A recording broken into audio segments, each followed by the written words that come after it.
Hey everybody, in this video we're going to take a look at the 2005 illustrated edition of Salem's Lot. I'll be showing you what to look for when trying to identify first US and first UK editions of the book. So the first US edition was published by Doubleday. There's the front cover, the spine, and the back cover image. Pretty good looking book. Inside the jacket, look for a price of $35. And on the copyright page, pretty plainly stated, first edition, and there's a number line that includes the number 1. Underneath the jacket, it's a pretty good looking book.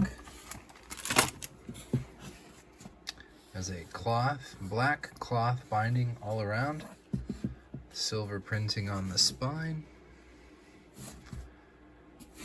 the cloth covering all around feels really nice.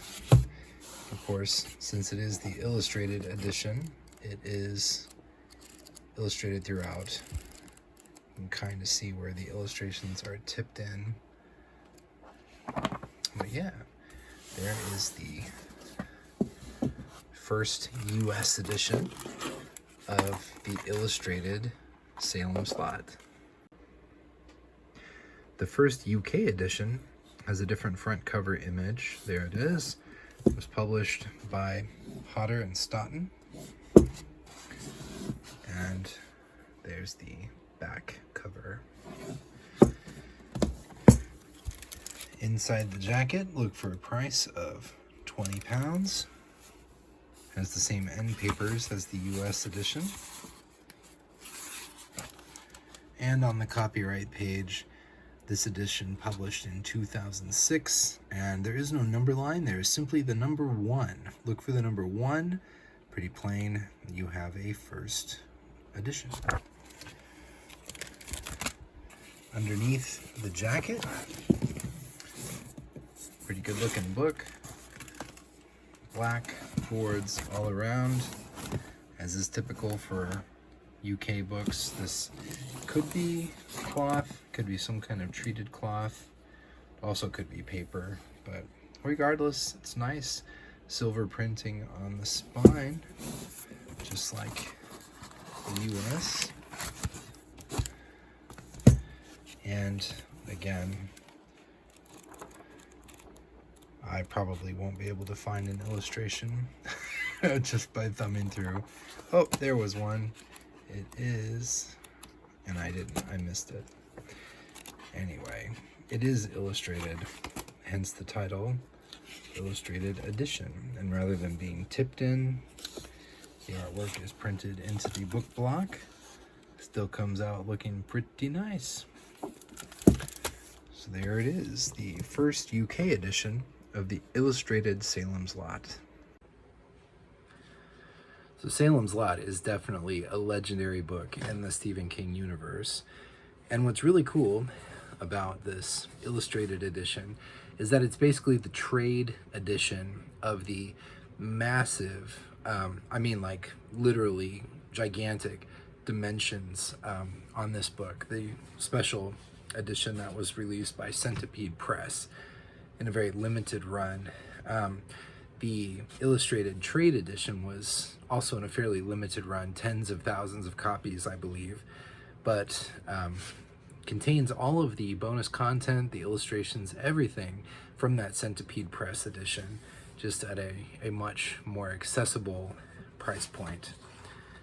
And if you're a fan of Salem's Lot, and who isn't a fan, the illustrated edition is a really cool thing to pick up, either in the trade or in the Centipede Press edition. So in the contents, introduction, author's note, of course, the novel, Salem's Lot, which is just the same novel that you've read and probably reread over the years. It also includes related short stories, One for the Road and Jerusalem's Lot, which is a nice touch to have those included in the same book. And about 50 pages of deleted scenes, things cut from the original manuscript. Kind of like how Cemetery Dance did their special edition of The Shining that included lots of deleted scenes and bits and content. It's not necessary at all for the enjoyment of the novel, but it is really interesting for big fans of the novel. It gives you a glimpse as to, sort of puts it in context, would have appeared here after this sentence on this page, and then gives you the additional material. It's interesting and it's fun. And then finally there is an afterword, and the illustrations throughout are pretty cool. They're not so much a literal adaptation of the book as they are sort of an emotional adaptation, maybe. They don't necessarily depict things that happen in the book itself, but they kind of make sense in the overall feel and context of the book. And then these cool kind of like shiny, reflective, silvery end papers. Those are the same on the US and the UK editions. So if you've been on the fence about the illustrated Salem's Lot, if you thought maybe it was just Salem's Lot with some pictures added in, it is actually quite a bit more than that, and it is a one-stop shop for Salem's Lot and the two related stories, as well as 50 pages of additional content and deleted scenes, which are pretty interesting. So anyway, it's a little bit off the beaten path of the first editions in chronological order, but it is nonetheless an interesting item, and I wanted to take the opportunity to show it in this video. So I hope this has been interesting, and I thank you for your time. I'll talk to you later. Bye.